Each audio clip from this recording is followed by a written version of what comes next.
Let's take a look at the starting lineups for the UC Santa Barbara Gauchos, brought to you by Capital One. And in that 2 spot, Giselle Mejia on a season-high 8-game hitting streak. She'll bat behind Jazzy Santos.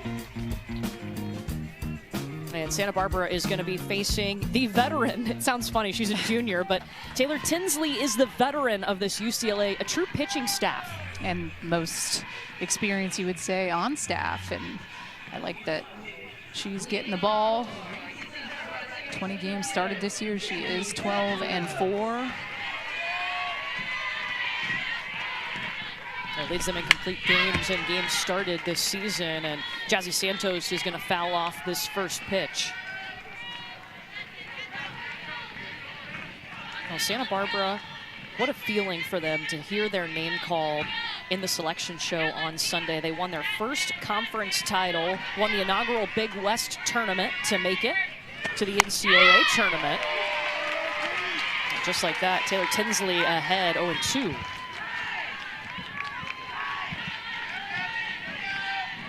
Just a wild ride for Santa Barbara because they had to win 6 straight elimination games to make it here.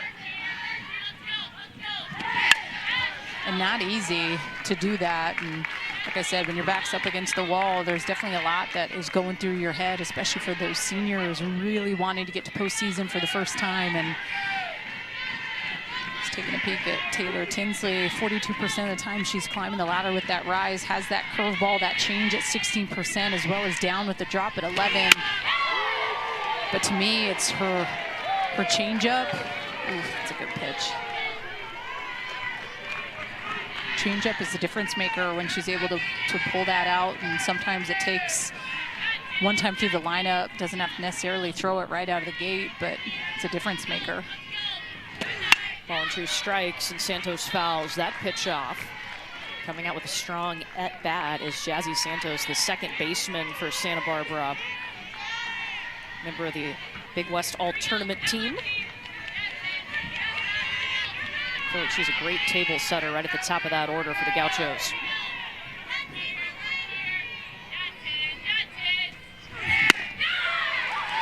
And she's about to see her 7th pitch of this at-bat. Well, and something that I like from Ramirez behind the plate, they call her lefty, is she is that left-handed catcher. So you see her really be able to get behind the curveball as someone like Taylor Tinsley, the frame job on the outside part of the plate. Slow roller over to Savannah Pola at second, and a 7-pitch at bat, but Jazzy Santos is retired. And I think that's a statement, AB, right there. Yeah. It may not go the way you want it to go, but something about Jazzy Santos, she was not getting cheated. She swung early in the count.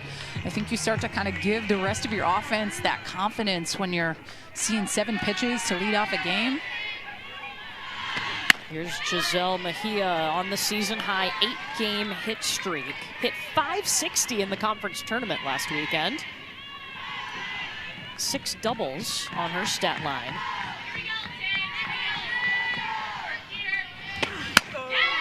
Strike coming in from Tinsley. Mejia already has the single-season doubles record, and she's been one of their most consistent hitters all season. Well, and even looking from the month of April to May, I mean, 351 in the month of April, 528 in the month of May, which is the perfect time to be swinging it. Mejia, slow roller to kind of brag at shorts, 2 down.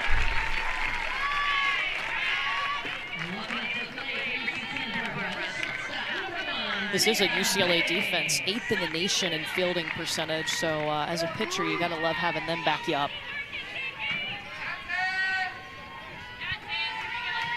The shortstop, Taya Banks, likes the first pitch, back to Bragg. Easy scoop, easy toss, 3 up, 3 down. We'll get to see one of the most potent offenses in the nation when we come back to Westwood. Her confidence. And she'll start with Jessica Clements, who is the leadoff, the transfer from Cal Poly for her grad season. And Malaya Johnson has pitched 51% of Santa Barbara's innings this season.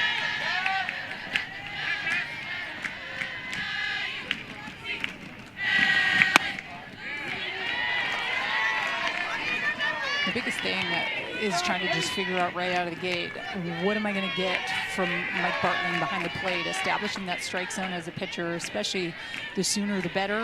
You don't find yourself falling behind too much. The change piece gets her the first strike. Love to see it. And you see that change. She throws at 16% of the time, has that curve, goes with that screwball, can climb the ladder 15% of the time at that rise, as well as go downstairs. But it's going to come down to just commanding the zone, right? And I feel like I can say this, the strike zone, in my opinion, this year has been a lot tighter, a lot harder for pitchers. You've heard coaches talk a lot about it. Almost every single coach talked about it in our player interviews, but you just got to continue to keep trucking on. It's the same thing for everyone else. The ones that can deal with that the best and be able to break pitches at times through the zone. Full count here. Jessica Clemens, the leadoff hitter for UCLA.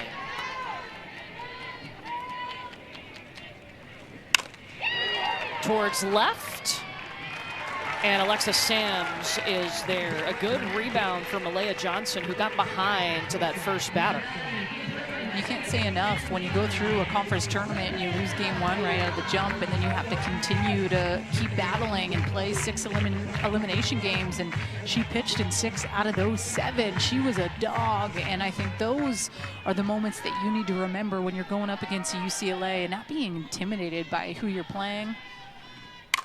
Savannah Pola liked the first pitch, rolls it back to the wall. Pola's gonna take 2. Stand-up double for Savvy Pola.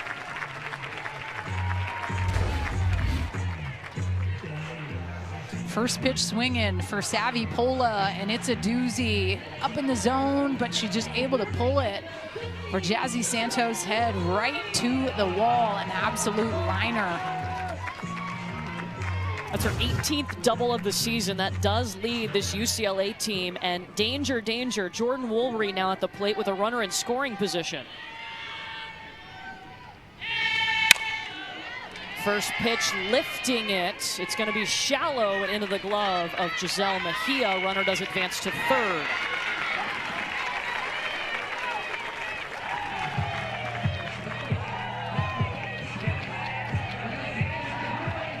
So you get Woolry on the first pitch, but she does move the runner, and then you got to face Megan Grant. Yeah.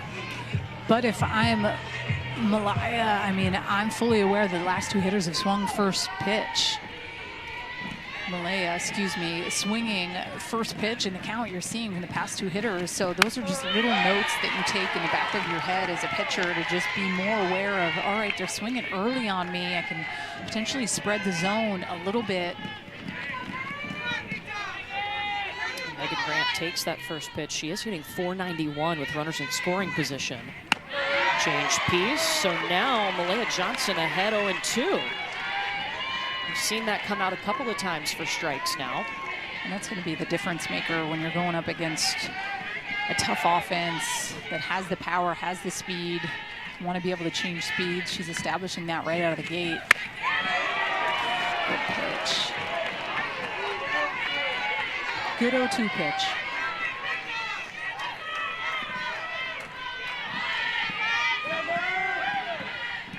Megan Grant, her comparison from last year to this year, numbers up.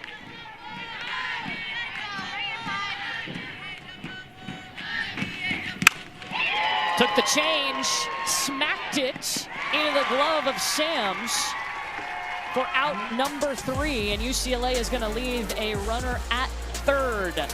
No score as we head over to the second.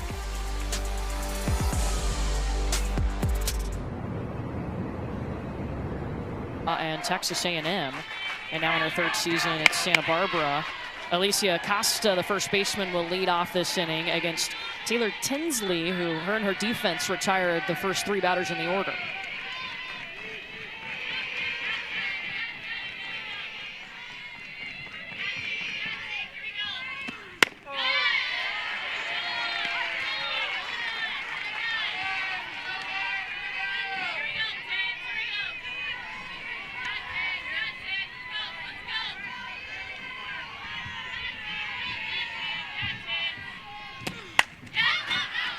Acosta fouls that one off.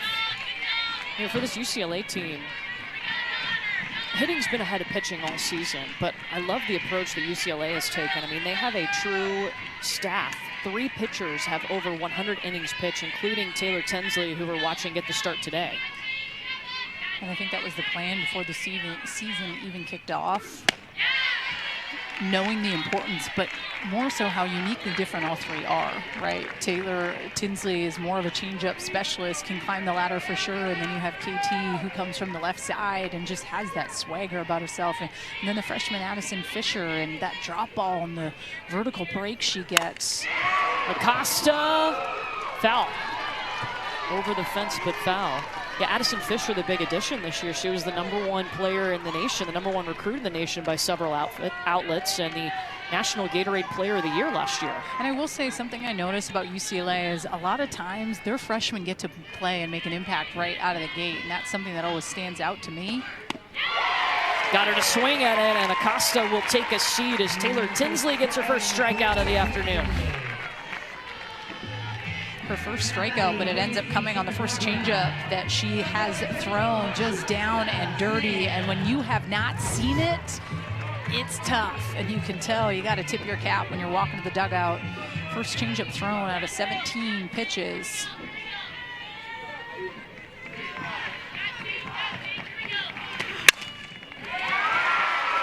Alexa Sams rolls it out to left, and that's the first hit of the game for UC Santa Barbara.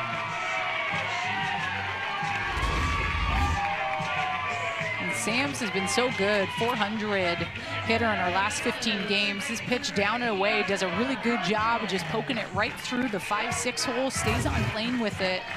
It's a solid piece of hitting, swinging early in the count. Now she's now got a hit in 9 of her last 10 games, brings us to the third baseman, Bella Fuentes.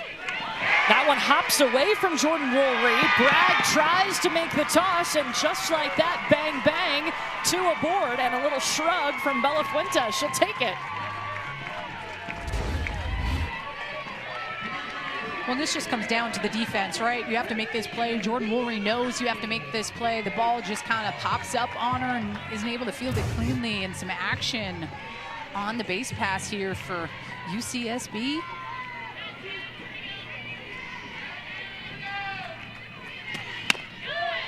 And now Dima Ai, the catcher, a true freshman who has stepped into a big role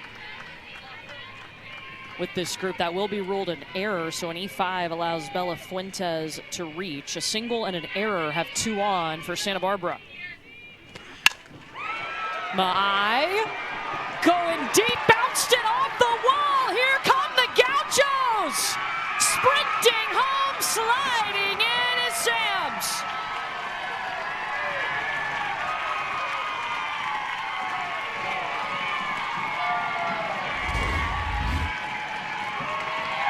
Dima Ai, so clutch. Let's go. The smile on her face yesterday when we got the chance to talk to her, this is a hit she's going to remember forever. First one in the postseason is a big one. The first run up on the board. Let's go. Santa Barbara has not been in the tournament since 2007. Doesn't matter, they came ready to play. The RBI single for Mai brings us to the designated player in the 8th spot, Ainsley Waddell. And I think it's some just mommy hacks. You're seeing them like zero fear. Like they're swinging very early in the count, knowing that even Coach Kelly Inouye Perez said, I want my pitchers to be able to get ahead early in counts. At times, that's why she calls pitches. She knows the importance of that. And on the flip side, as a hitter, a lot more success when you're swinging early instead of finding yourself constantly playing catch up. Yeah, and usually you mentioned it, Kelly Inouye Perez calls the pitches, except she likes Alexis Ramirez, who's behind the plate, to call for Taylor Tinsley. So they've been doing that to start this game.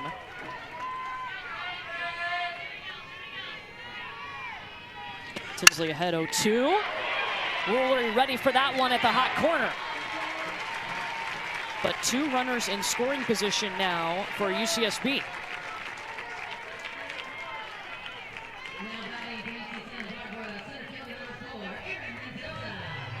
brings us to Erin Mendoza, who's one of the leaders and on a 3-game hit streak, the center fielder.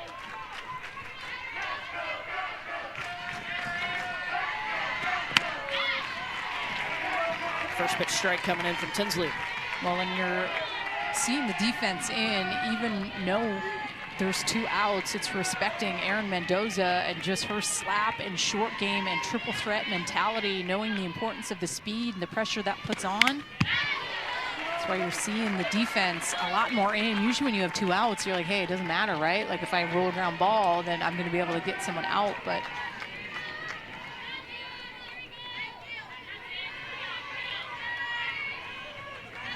defense way in.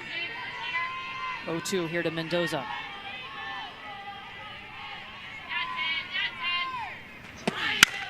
Mendoza gets a little piece. Pola all over it.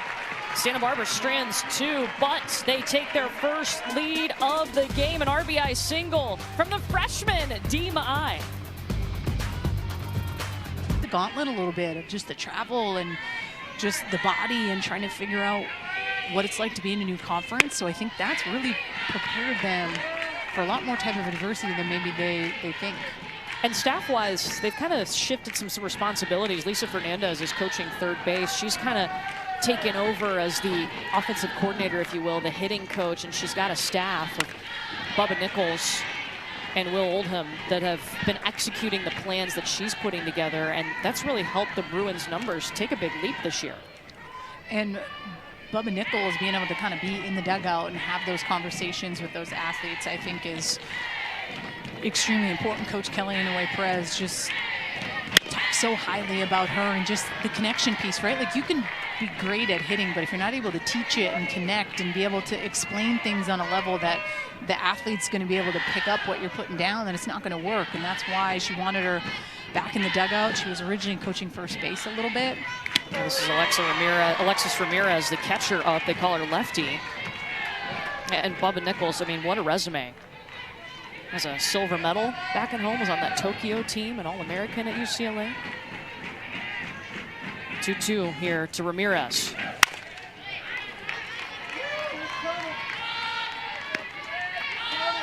It's a unique combo having a lefty catcher but a righty hitter.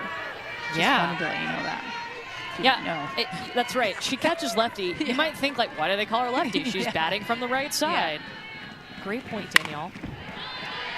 But like I said, I had a left-handed catcher in college, and I loved it because I felt like it gave me more confidence throwing in on the hands of left-handed hitters because she was able to frame it because she's catching it from the left side. So I loved it. And Ramirez coming back. We only saw her for 5 games last year. She had a knee injury and came back around March. And what a get for UCLA to have her back. This one just past the glove of Johnson, rolls out to the grass and take your base, lefty. Second hit today for UCLA. That's a good leadoff AB by lefty. 2-2 count. She's swinging. Pitch on the outside part of the plate. She takes it right back up the middle. You love the response after giving up a run in the top of the second inning to come back and kind of have your pitchers back. That really is what stands out to me. And so she'll be lifted for a pinch runner, obviously, because she's the catcher. So Lauren Hatch comes in to run for her. Brings us to a freshman in Riley Slim. Plays in left field. Remember the All Big Ten freshman team. She was the number 8 overall recruit. This is the top recruiting class in the nation, this freshman class for UCLA.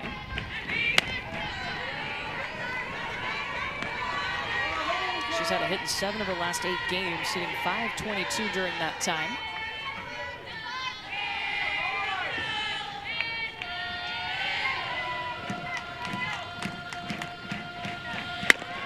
Runner going. Hatch trying to get down. She is safe. Tag not there. I don't think she tagged her. That throw was on the money, and it was Taya Banks, the shortstop. But when I saw the swipe, it just looked like she wasn't able to make contact.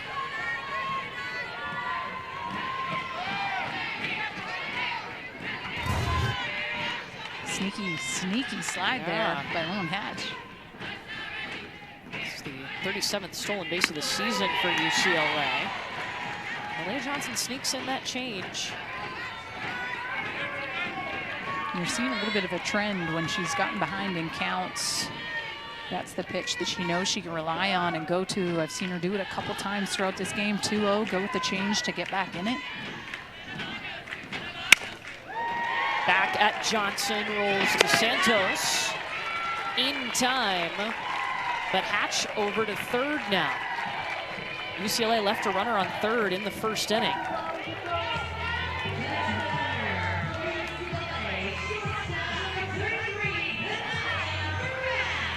Kelly Inouye-Perez, her 19th season. She's made 10 Women's College World Series appearances as a head coach, won 2 championships as a head coach, but of course, also was a player at UCLA.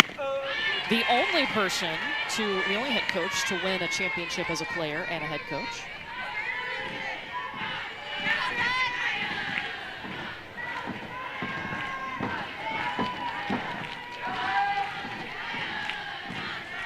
Kanaya Bragg, the freshman shortstop, up at the plate. Kanaya Bragg actually had a big home run off Jordy Ball in that Big Ten tournament. Went back and watched that game. I only say that because, you know, Jordy Ball, Big Ten player and pitcher of the year. Hit a home run today. Which put her at the 4th player all time to have 20 home runs and 20 victories as a pitcher, which is pretty incredible. Of course, Jordy Ball won a couple of national championships in Oklahoma, then wanted to go home. Transferred back to Nebraska, was injured last year, but back and thriving. Ball and 2 strikes to Bragg. High hopper, Banks trying to check the runner, in trouble. Gotten a rundown. And the diving tag applied by Taya Banks, the shortstop. Keeps Santa Barbara in the lead. It's a 6-5-2-6.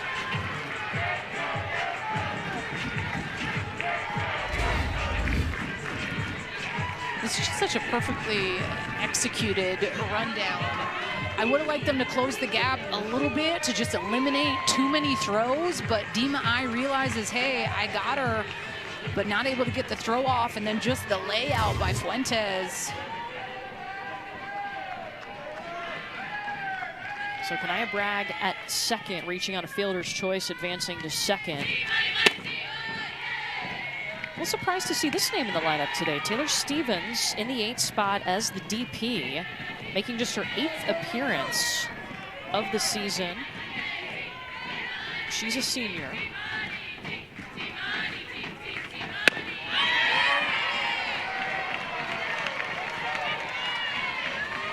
I can understand the frustration. I like that screwball. Want to be able to establish the inner half on the hitters. I do think that the zones at times are so tight where when you throw in, even when a hitter may be on the dish, you still need to be able to get the inside part of the plate.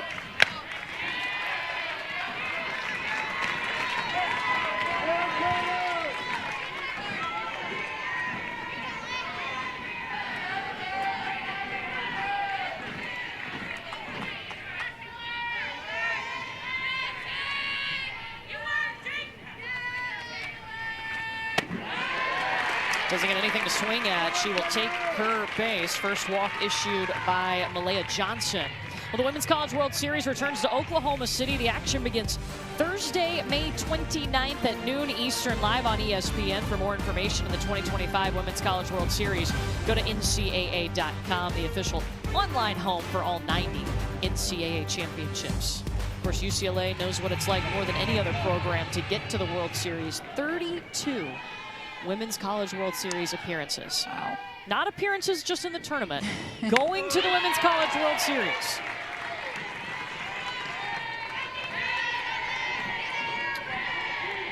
Bottom of the order, Caitlin Terry, who was one of the main arms last year in the circle, is now a two-way player for the Bruins in her sophomore season. Also plays some right field when she's not pitching. And I think last year just Taylor Tinsley and Caitlin Terry were really the workhorses, but both battled different injuries throughout the season. So at times it was hard for her to probably get the opportunity to be that two-way player. And they needed her so much in the circle when Taylor Tinsley was down. Aaron Mendoza was shifted over into left center. Perfect placement, and UCLA leaving. First pitch lifted. Oh, and coming in is Jessica Clements. Stevens was just moved over to right field and immediately tested. Clements, the transfer from Cal Poly, will take it. Those, I feel like you always kind of hold your breath. I feel like we got the best view in the house. Glad no one got hurt, but substitution this inning for Stevens. And first pitch rolls to Pola, and Mejia is retired. But looking at the first time through the lineup, I mean, UCSB, there was one swing and a miss. One out of all the pitches that have been thrown. And when you think about someone like Taylor Tinsley with that changeup and that rise ball and that curve, she's a pitcher that gets those swings and misses. So I think that's something that impresses me about their offense. Not being fooled by those pitches. You're seeing them put together good, for the most part, decent lengthy at-bats, but trying to barrel stuff up. Before that last pitch, she had thrown 12 straight strikes. Bragg flashing the leather. 3 up, 3 down for the second time. It's a 4-pitch. Part of it with ESPN, I get like the feelings of when I played and the nerves and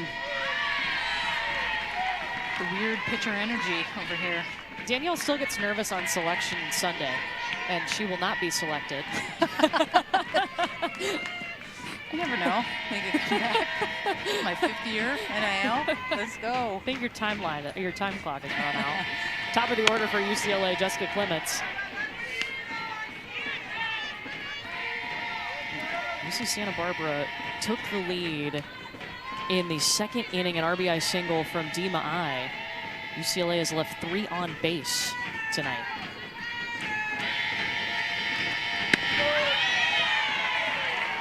How do you feel like Malaya Johnson's settling in?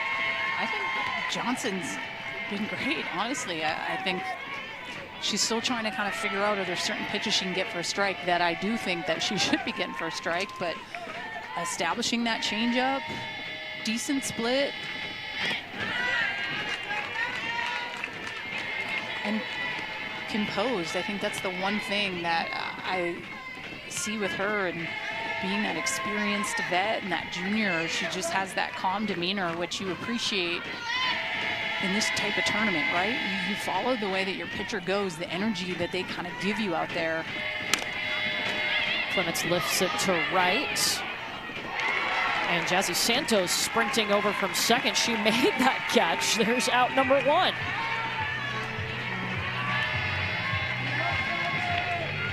Well, I think, too, she told us yesterday, Malaya Johnson, she understands her strengths and her best pitches a lot better now in her junior season. She's trusting herself out there. That makes a big difference, I would imagine. It really does. And something that I even asked her, like when pitches are being called, do you feel in your gut when you want to shake or when you want to go with something? And she said, oh, yeah, she had this big smile all over her face. She commits to what she wants to throw.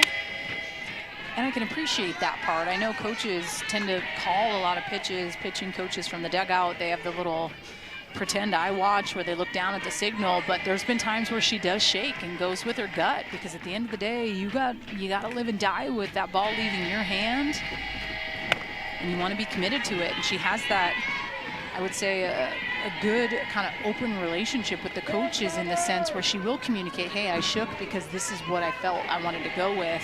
It was still in the same location and area of where you wanted it, but this is why I shook. And I like that communication. It just makes everything that much better. And Amy Hayes, the pitching coach. There's a strike to Savvy Pola running through it. Pola had a double off of Johnson in the first. One of the 2 hits today for UCLA. Now 3 balls and a strike. So the best hitter average-wise in the UCLA lineup, 439 on the season. Now has a hit in 6 of her last 7 games.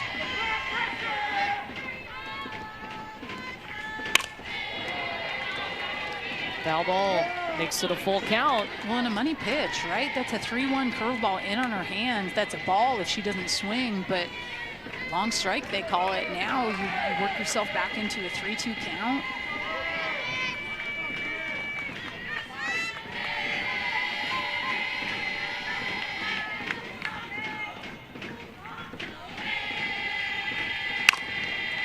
Just off the glove of Johnson.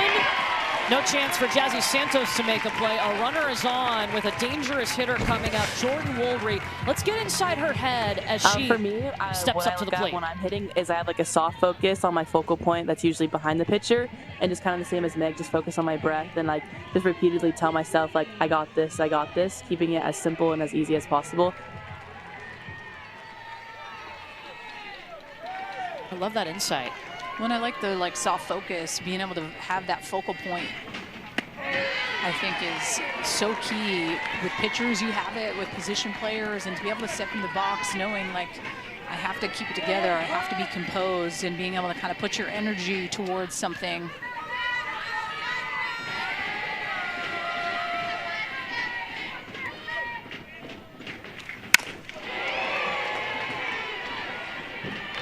Back to the warning track. Erin Mendoza, runner has to stay at first.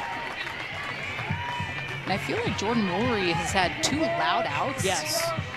The first one was to right. But you look at it, and if you're Johnson, you're like, yep, okay, right? Take like, it. You fake till you make it. I mean, she's barreling up some good pitches, and she's on it, but she's getting outs, and that's really what it's all about. It's being able to kind of tip your cap to knowing you got to hit her out, even though they may, or you may kind of feel something when it hits the barrel. The first pitch strike coming in to Megan Grant. I pulled up an interesting stat on her when it comes to first pitch strikes. I did 90% of the time Megan Grant takes first pitch. And I'm wondering if she didn't know that or she was angry that I brought it up, but I wanted to know because I had a teammate, Jen Sowling, who did the same thing. And I used to throw just heaters down the middle in scrimmages right out of the gate because I knew. But her biggest response was like, my mind's like a computer. Like I'm getting intel on that pitch and the feel. Reached for that one, foul. It's interesting. It is. She does have 23 home runs to lead the team and 73 RBI, so. No, I look at it from the pitcher's perspective instead of like the hitter. Like I always want to be ahead of you in order to be able to work and spread the zone and go with pitches. And I guess I can put myself in the hitter's category because I hit a little bit. I didn't always want to come from behind. I was definitely a swing a little bit earlier because I know pitchers want to try to attack the zone.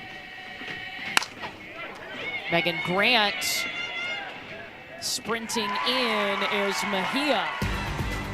4 left on base for UCLA. When we come back to Westwood, we'll talk to the Bruin head coach, Kelly Inouye-Perez. That's coming up next. Couldn't even tell. But when you're traveling and you're on the road and you're tired, I feel like you learn a lot about your team and the ones that are cutthroat and savage and that can deal with it. And then maybe the ones where you're like, dude, you got to toughen up. Yeah. I need you to be a little better. It's not as cold as you think it is. This is Alicia Acosta, and it's scooped by Megan Grant. How do you describe our teammate, like you and me? Who's like got to toughen up on road trips and who's solid? I feel like you're really rock solid. Yeah. I mean, you traveled here almost 9 months pregnant, back-to-back weekends for regional. That was last supers. year. And I know that I complain, but I always keep it just real with you. That doesn't go out to the world. Until now. And it's never complaining about softball. It's just my phone gets blown up, and I have a tough time with it. Alexa Sams stepping in now. Did you see how tall I was today? Wow. Up in this chair? Yeah. Feels good. Didn't get my good angle there. Let me know I can stand up for the next one. Alexa Sams, her teammates, told us how much she means to this program, one of their vocal leaders, and they said she really sets the tone for the game. Left fielder for them. That looked good, but Riley slipped there to scoop it. 2 down. Well, that's an 0-2 pitch, and talking with Coach Kelly and Perez prior to this, weekend kicking off, there was actually a game where she pulled Taylor Tinsley out during the Big Ten, and she was like, "Why are you taking me out? I feel like I'm throwing good." And Coach Kelly and Perez said, "Hey, you're missing in spots that you shouldn't, and when it matters, that's going to impact us, right?" And I just think making sure we're still smart when it comes to counts. But getting pulled as a pitcher when you think you're throwing well are humbling moments. And then she actually went back next time she threw and threw a no-hitter, Coach Kelly and Perez said. But it's just kind of learning those moments, things you can get away with. That one just past Tinsley and a diving Savannah Pola. Bella Fuentes on for the second time. She reached on an error in the second and now a single. It must be all that BP that she's getting from her mom. 0-1 pitch, it's just up and in, takes it right back up the middle. I love talking with Bella yesterday. Just so thoughtful. You can tell she's a leader for this group too. When talked about when Coach Joe Evans got the job and how she was able to gain that trust. She was one of the first phone calls from Coach Joe Evans to just connect and introduce herself, and got on campus, and they just instantly were drawn to Coach Evans. And yeah, and Dima I, who's at the plate right now, remember she's a freshman coming in, so talking to Joe Evans, she said she felt like she cared more about her as a person than the softball player part of it, and that was something that was really important to her.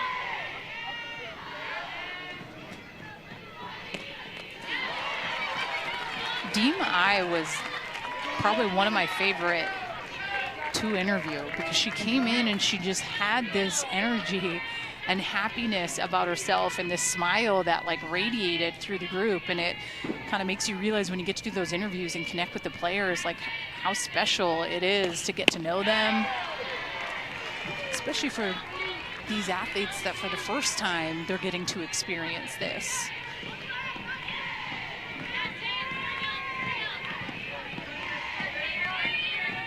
Three balls and a strike to my eye from Tinsley. And the free pass issued for the first time, the first walk of the day, issued by Taylor Tinsley.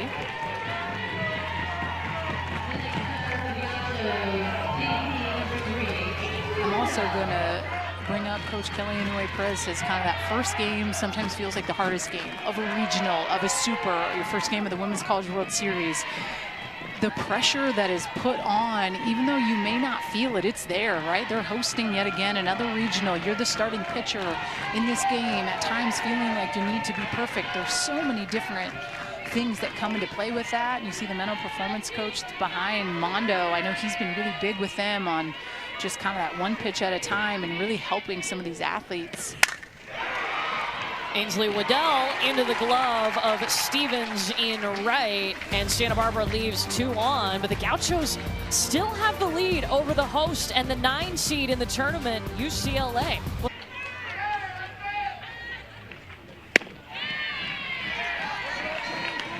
What's causing these UCLA hitters to struggle to adjust to Malaya Johnson? Well, she's changing speeds well at certain counts, I think, but some of these are loud outs, right? Like they're just close to barreling something up. But it's the fight by Johnson on the back end of when they have these daddy hacks or foul balls or long strikes for her to continue to stay focused. And I think on the flip side for UCLA, continuing to be confident throughout the at-bat and trusting how good this offense really is. Not putting any more pressure on yourself to have to try to win it in one swing. It's like, hey, I have to see pitches down in the zone. I can't swing at something that Johnson is trying to get me out on. I have to wait and be patient. Sometimes first game of regional, just kind of that anxiousness a little bit too. Upstairs for ball 3. So lefty Ramirez singled in the second. Ramirez 2 for 9 in the Big Ten tournament, but she's had a hit in 11 of their last 14 games now.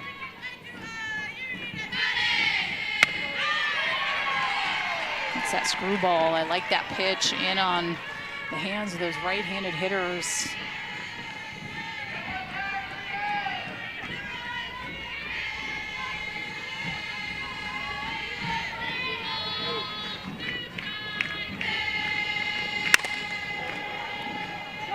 Ramirez, pretty swing, but not deep enough.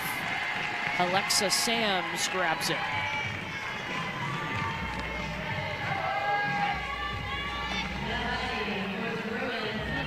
So 1 away here at the bottom of the 4th inning, and the freshman Riley Slimp coming up.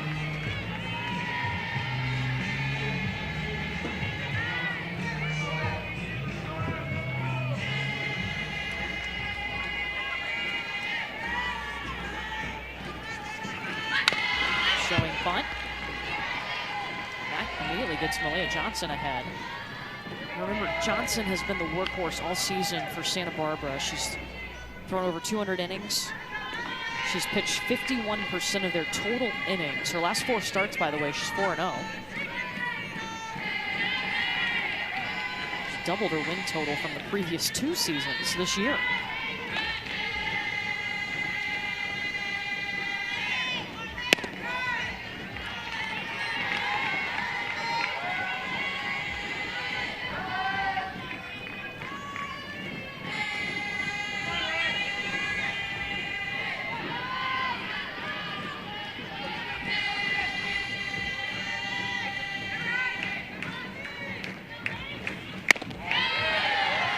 Good job continuing to try to get that screwball. I want that for Malaya Johnson on the outside part of the plate. I continue to keep trying to work it. The hard part is you don't want to bring something back over the white, and that's when it starts to get a little dicey, but changeup's falling off a little bit. It almost kind of looks inconsistent coming out of her hand. We've seen her throw it. I saw her throw it behind in counts throughout this game, but this inning threw it at a 2-1 count and couldn't really get it. You saw her do it again there at a 2-1 count. Just didn't get a good feel for it. Slip, and running over is Mejia for out number 2. See, and that's back-to-back loud outs, right? And I think it's not getting down over putting good barrel on it, which can seem frustrating. Like, dude, we're barreling some stuff up. It's just not falling, but it's, hey, pass the bat. No adjustments need to be made player to player. It's just not trying to press. Continue to keep having good at-bats. And now Kanaya Bragg, the freshman, is going to step up, and she's in the box with one of her best friends behind her catching, Dima I, who plays for Santa Barbara. These two very close off the field, and she's going to take her base, hit by a pitch. Not really talking this week, though, all game. They have not talked. Johnson wanted to make sure of it. Yeah, remember? we did ask. Yeah. Kanaya Bragg and Dima I, growing up, played together, played in high school, and now playing against each other.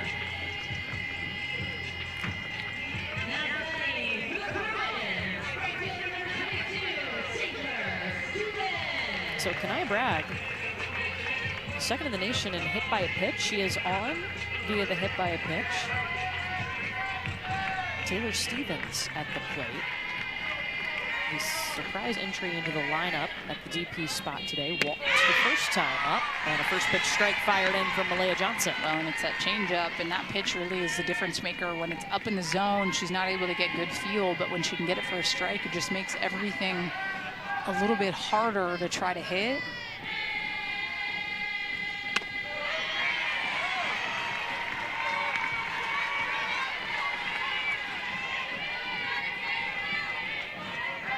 Johnson ahead 0-2, the Big West Pitcher of the Year, the conference tournament MVP.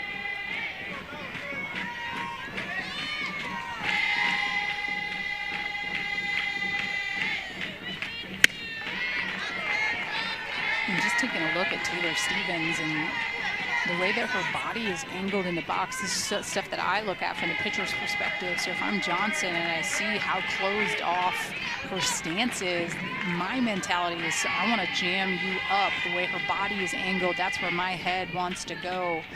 Whether it's screwball in or if you're going with a pitch way out, it has to be way out. She wants it there. And Taylor Stevens making contact to right field. Bragg going to third, she's safe. Stevens now to second, 2 in scoring position for UCLA. It's the first hit of the season for Taylor Stevens. Well, and Stevens going with a pitch on the outside part of the plate. And that's a pitch that's way off the plate, but the way that she's standing and angle and body, it's almost in the direction at which it looks like her strength is. Can UCLA break this trend? They're 0 for 5 with runners in scoring position today. And I think they're going to look at this. We do have replay review. It's all done at a centralized location in Pittsburgh. They'll be making the decision there, not here on the field. Has to be enough evidence to overturn the call. Well, the original call was that the runner was safe at third. I think she's safe. I think it's going to stand.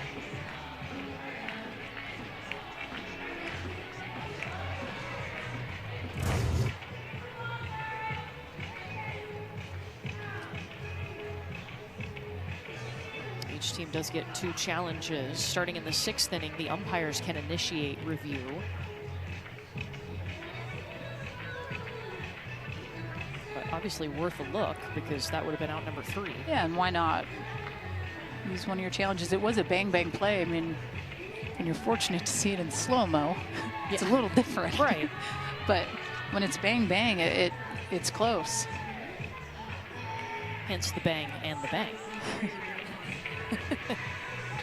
You see Lisa Fernandez talking to Kanaya Bragg, and we've got a decision here.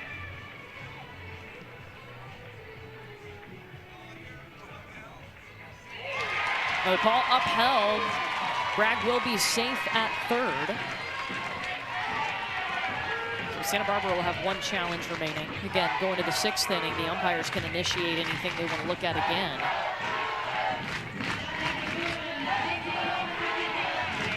UCLA has left 4 on base. They've got the tying run at third, the go-ahead run at second with Caitlin Terry at the plate.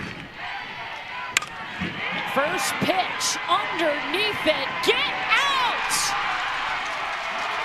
Caitlin Terry with the flex and UCLA on top.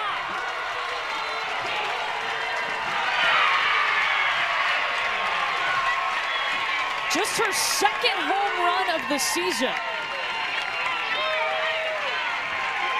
It's giving me USF vibes from earlier in that Auburn game. Ooh, 9 innings, wild.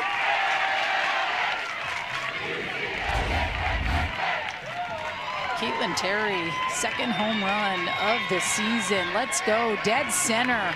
It's just a missed pitch. When you throw it over the heart of the plate, you have to be ready for it, and Caitlin Terry was. Even with the shift, she just gets enough pop behind it. She is fired up, and why wouldn't you be? They've been barreling up some good pitches, some loud outs, and it sometimes just takes someone to step up and let it rip to just kind of ignite the rest of the offense. First pitch swinging. Justin Clements takes it off the wall. She's got a double, and catching fire are the UCLA Bruins. 15th double this season for Clements. Well, it just goes to show how contagious hitting really is. Pass the bat mentality. Clements, real good piece. And a visit out to the circle for Malaya Johnson. Amy Hayes is the pitching coach for Santa Barbara. Joe Evans gathering up the infield.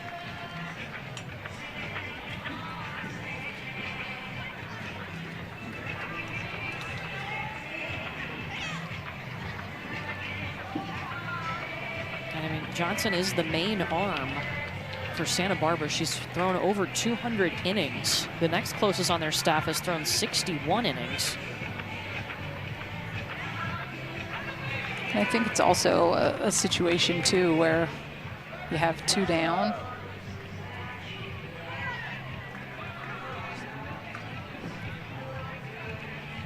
You do see Mike Bartling out there having a conversation too.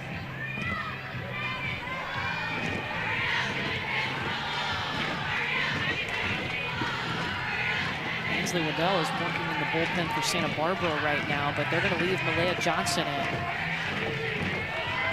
And Coach Evans talked about Ainsley Waddell and just the clutch performance she was able to have in the conference tournament, which was in that Hawaii game where they won 8-1, but it kind of gave a little bit of a rest for Malaya Johnson. She'll go after Savannah Pola now with a runner in scoring position. So it was a 3-run home run by Caitlin Terry on the first pitch that gave the Bruins their first lead of the tournament.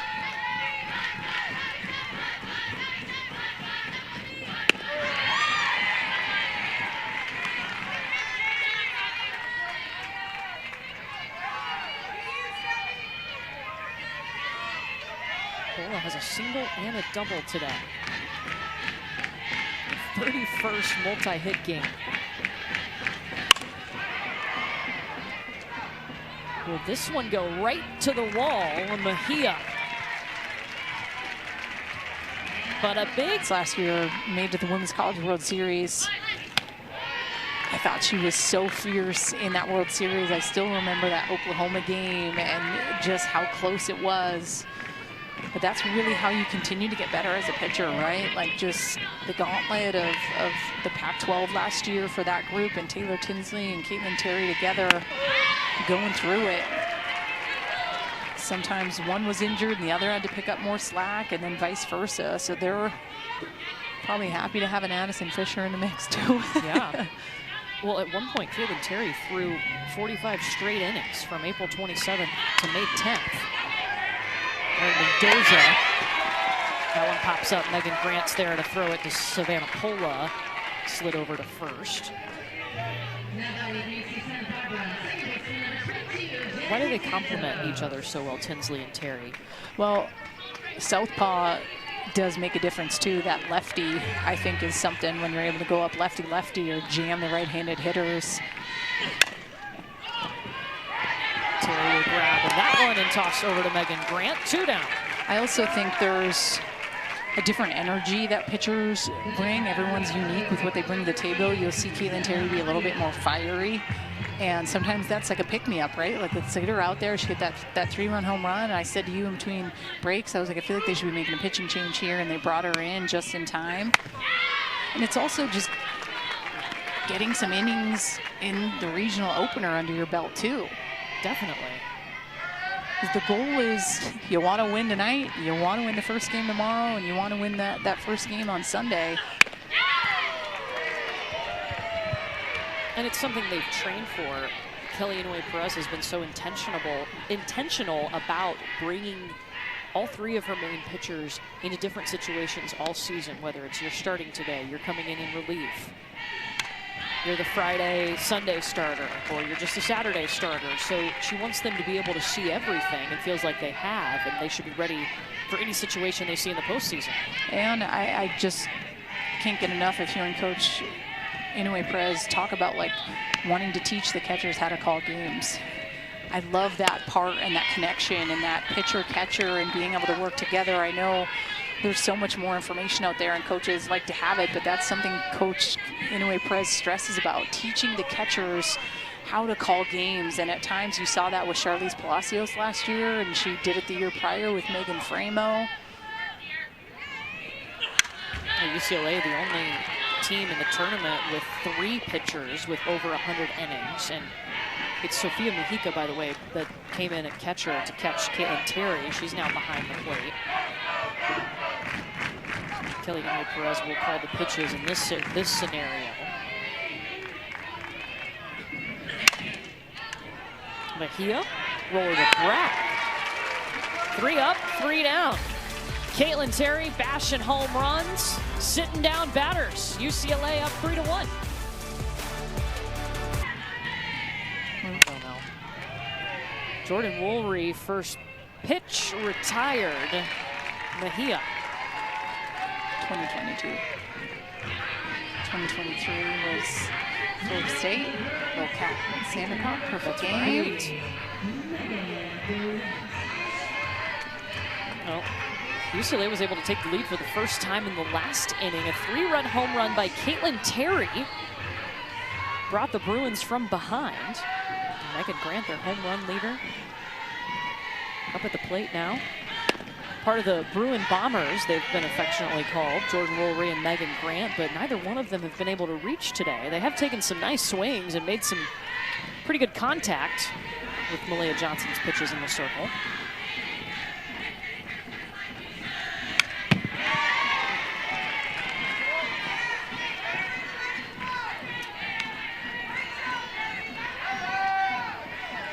Yeah, that's the other Bomber.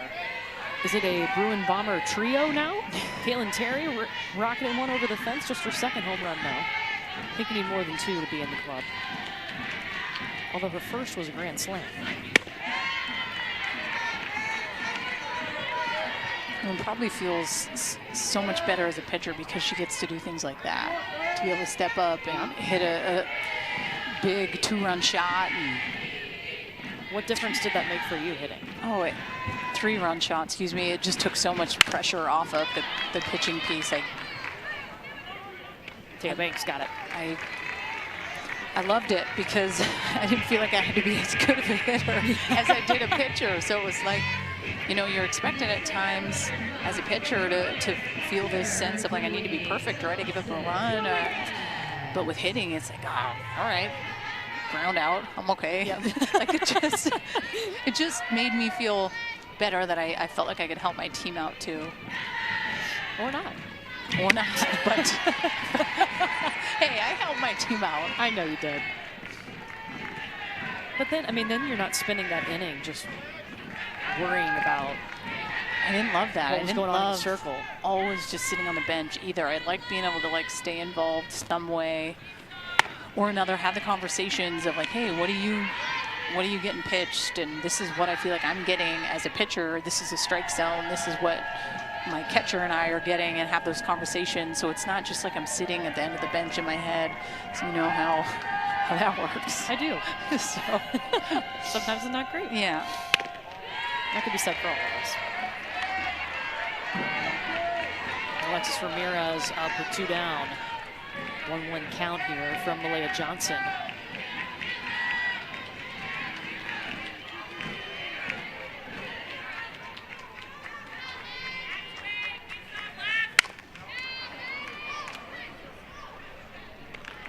Santos from second, grabbing it in the grass, and it's 3 up, 3 down, retired by the Gaucho defense. First time back in the tournament since 2022. Kenzie Brown has been a lot of fun to watch this year in the circle. She's pretty incredible. She has been key for them. It'll be 3, 4, and 5 due up. Tia Banks up now, facing Caitlin Terry, who we saw enter in the last inning and retire the side.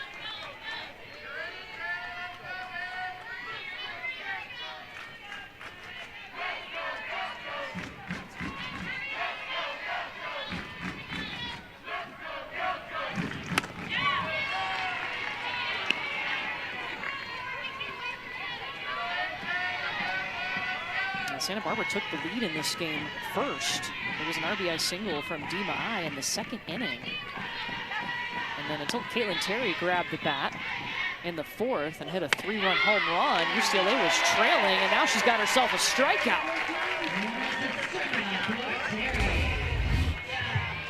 Well, I'm not sure if this is her curveball or if this is a drop ball, but this is a money pitch, 1-2. Love this spot on Banks.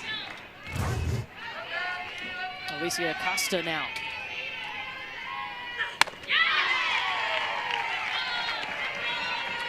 Gets her to swing on that first pitch. A little bit of an upset in LSU. Southeastern Louisiana beats LSU game 1 of the regional. I mean, we already thought that was going to be spicy, no pun intended, being on the bye. Or maybe it was. Yeah. But, so they're going to play an elimination game tomorrow against UConn. Wow. Yeah, I'm with you.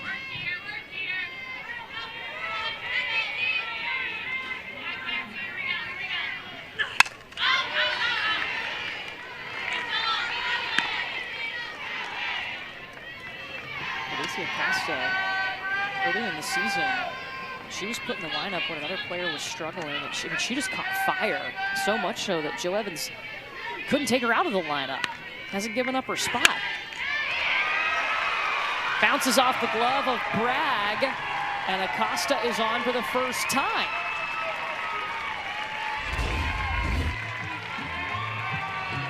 And just hits it enough into deep in the hole on the left side. Not a hard hit, but perfect placement. And since she's entered the lineup, you cannot take her out. She has really just been on a tear. Ended up coming in because Carr was struggling a little bit. And she's been clutch for her team, stepping up big. Coach Jo Evans can't take her out. It's going to be Kaylin Garcia who pinch runs for her. And now, by the way, speaking of being hot, Acosta has extended her season high hit streak to 7 games with that one.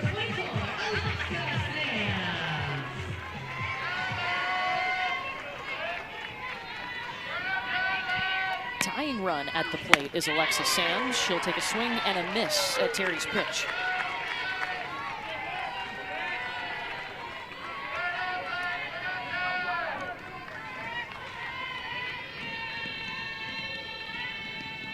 Sams singled in the second.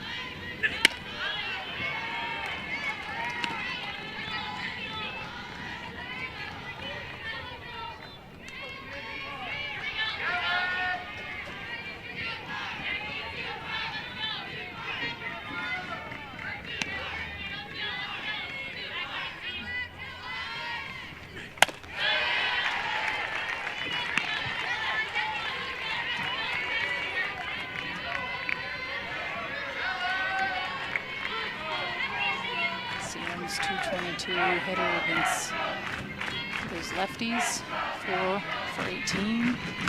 Caitlin Terry coming from the left side. That one grabbed by Bragg. All right, Bella Fuentes coming up, and you mentioned it, Danielle.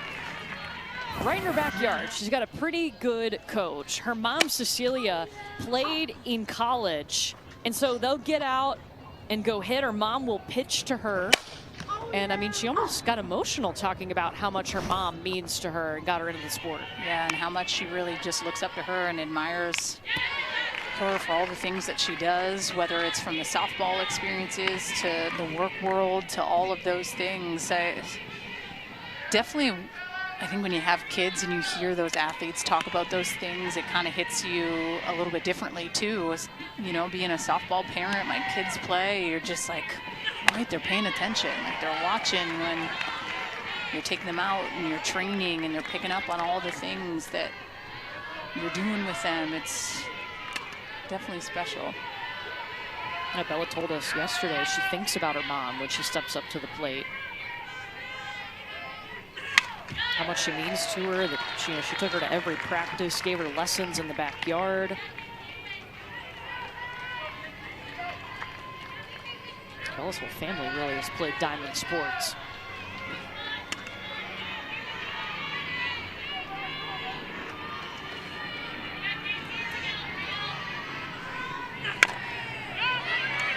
Hits the dirt hard, making the throw on the run. And won an NCAA tournament game. Meanwhile, UCLA team, who has 49 wins on the season, they're seeking their 20th season with 50 wins. That is wild. Yeah. What?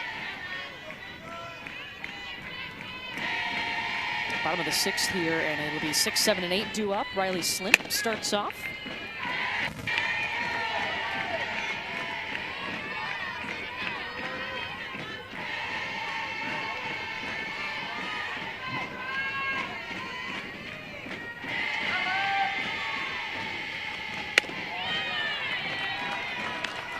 And sometimes it really is just that one hit as a pitcher you wish that you could take back, right? That one pitch to Caitlin Terry. If that's not the case, it's still a one-run ball game. And look at Johnson and how she's continued to throw inning after inning.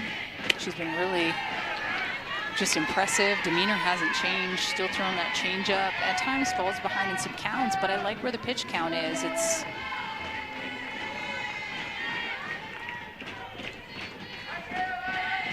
This will be your 85th pitch.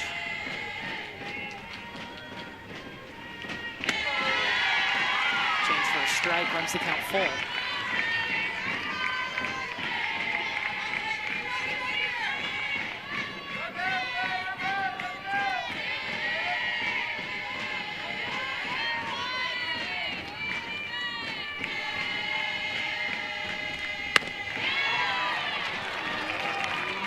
Slim patient, she will take the free pass. Well, don't miss a minute of the action from the NCAA Softball Regionals. We'll take you to the best live action on the 7 Innings Live Show. It's on the ESPN app. You can see every game, every big moment on the road to the Women's College World Series, only on the ESPN networks. I had that up earlier today, listening to Chris Budden, Tori Vidalis, Tara Henry. Tara Henry. Yeah. Really fun. I love how they hop around. I mean, it's the best way to watch, besides watching our game right here. Well, it's always because it's like the big moments in the games where you're like, oh, nice, they're going to that because there's action. Something's happening.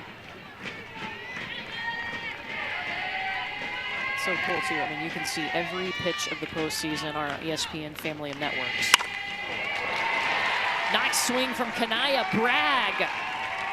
The freshman playing in her first postseason game. Now a walk and a single have 2 on. Well, and not fooled at all by this changeup. Just absolutely crushes it right through the 5-6 hole on time.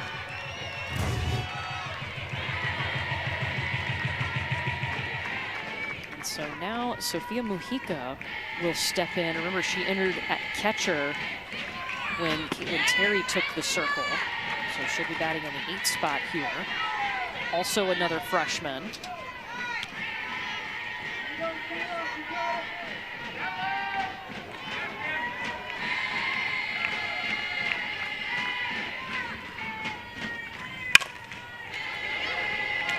Banks.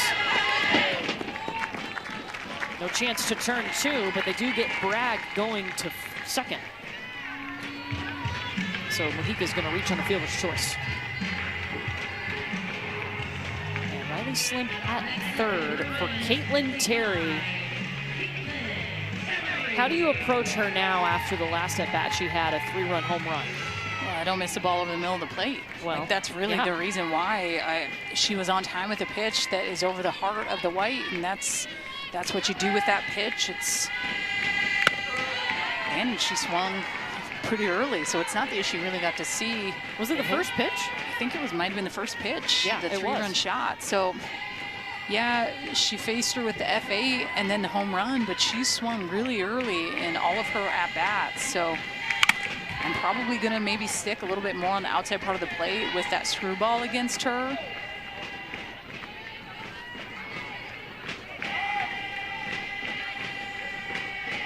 Malaya Johnson does have an arsenal of pitches she can use.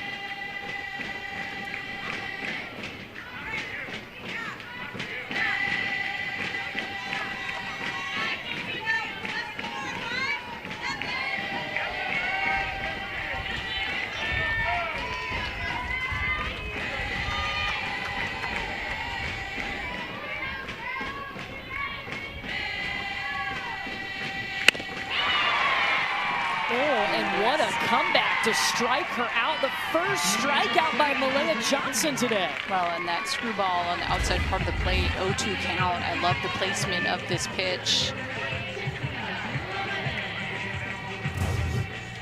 Like I said, it's the difference of kind of one pitch in this ball game that Caitlin Terry was able to get on time with.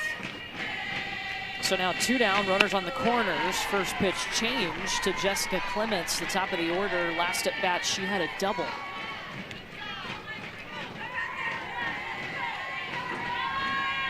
And I like that at times, even if her changeup has gotten hit, Malaya Johnson continues to keep throwing it. Now that one hits her. Well, and I got to keep her in the box, and that's what Mike Bartman behind the plate saying, listen, you take that arm guard off. I can't see her doing what she just did there. She goes into it. I got to keep her in the box too. Look at her lift her elbow up. A lot of people didn't wear those back in our day. Yeah. If they did and they were doing that. So I was thinking she moved her arm up leading into the pitch. But it's not a hit by a pitch. Well, it's just...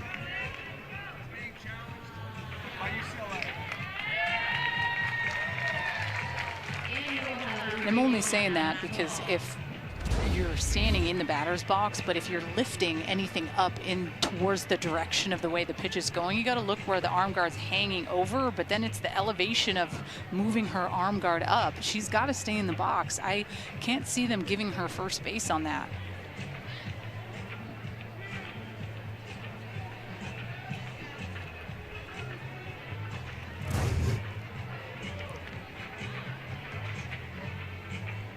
UCLA's challenged this.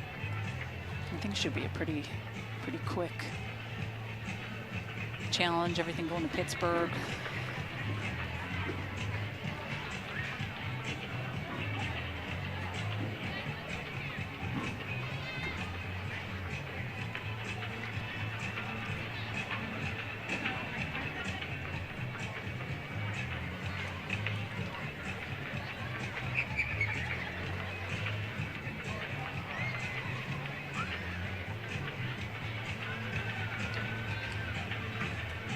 So if a pitch is coming at you in the box, you don't have to try to get out of the way, but you cannot move into it.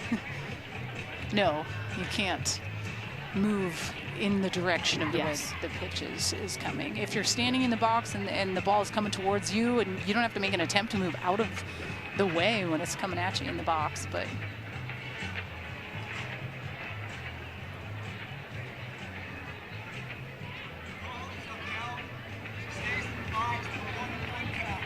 she's going to be staying in the box. Call is upheld. Yeah, so the count's 1-1.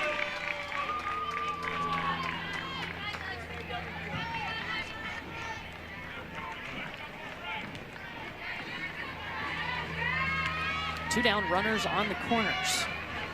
Mojica at first and Slimp at third for Clements at the plate.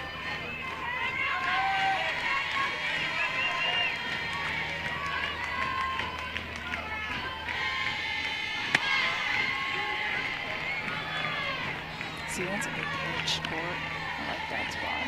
I want that.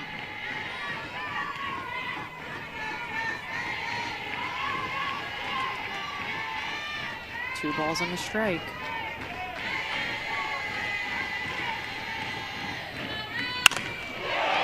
Clements, contact, way better than a hit by pitch.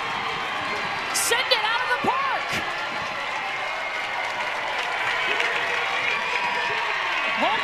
Home run number 4 on the season for Jessica Clements.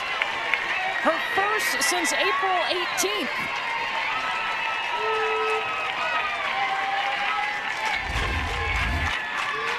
Well, and I bet if you were to ask her if you'd prefer the hit by pitch or the 3-run shot, you're going to go with that 3-run shot. Changeup takes it dead center, and she knew it. I thought for a second Mendoza was going to be able to get to it, but Jessica Clements, she had a total of 6 home runs in her career at Cal Poly. She now has 4 this season alone.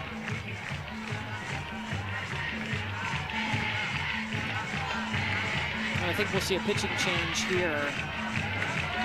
Ainsley Waddell will step into the circle for Santa Barbara. We'll introduce you to her when we come. Santa Barbara team that had to win 6 straight elimination games to make it here. She was part of that. Last year was the co-conference freshman of the year. and Coach Evans said they don't win that conference tournament if it wasn't for her and that performance against Hawaii.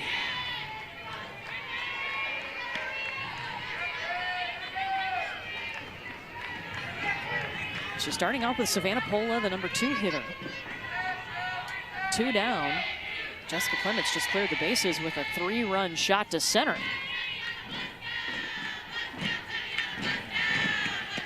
And she hasn't even been close for 3 of these pitches. And listen, I mean, she's kind of in murderer's row territory here with Savannah Pola and Wolverine Grant. You don't say. But I think it's being able to remember that you do have 2 down. And sometimes when you go into those types of games, and listen, this is her first regional ever. This is her first time pitching in a regional ever, and sometimes just kind of the emotions and the butterflies may feel kind of more like an uncomfortable type of butterfly, and trying to pitch through that. Sometimes it just takes your catcher being able to come out and Ma'ai just getting her back on track. Underclassmen battery right now with the freshman D. Ma'ai behind the plate and the sophomore Ainsley Waddell in the circle. And she walks Savannah Pola.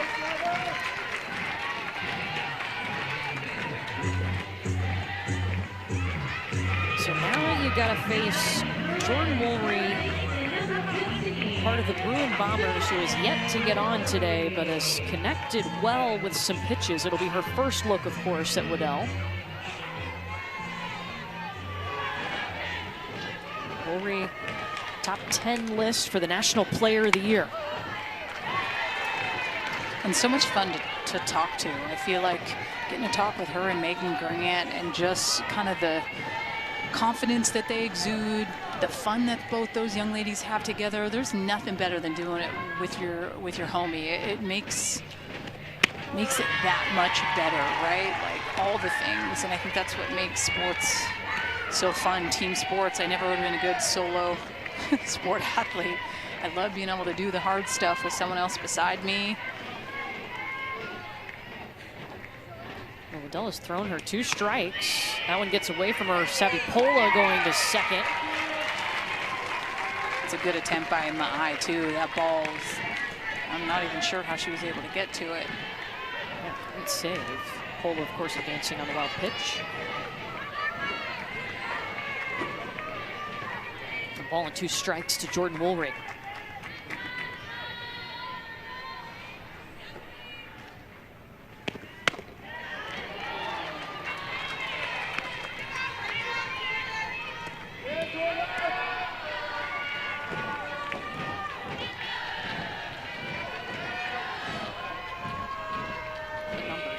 Like 100 points from last year. To the grass, first hit of the day for Jordan Woolry, and she's got herself a little RBI. Going to second, not in time.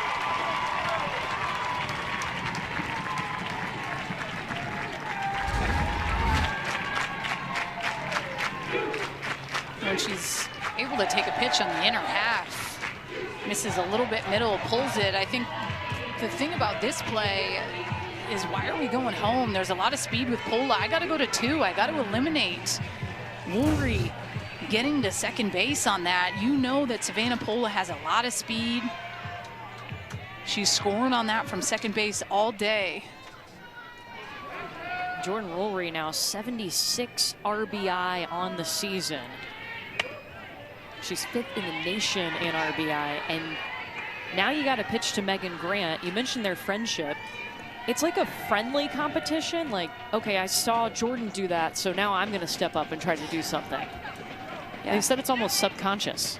Healthy competition's not a bad thing. Cheering your buddy on. Maybe wanted to outdo her every now and again. Not a bad thing.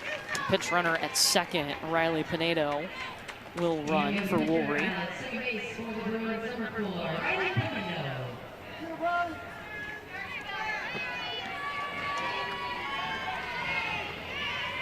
Megan Grant looking for her first hit of the day.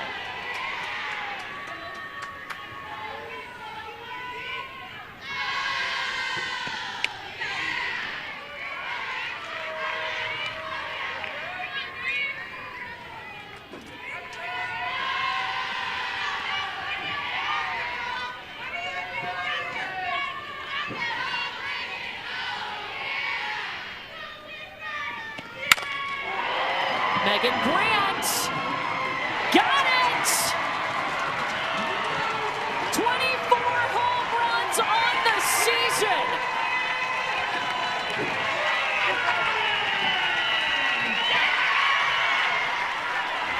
That's game. That is game. Just like that, it's a run roll, up 8 after 5. Megan Grant calls game. Wow. She wanted did. Yeah. She walked it off. So You can do it. Watch what I can do. And so UCLA advancing in the winners portion of the bracket after trailing in this game until the 4th inning. You know what's interesting? This game doesn't feel like a run roll game, though. I know it is, and the hits, but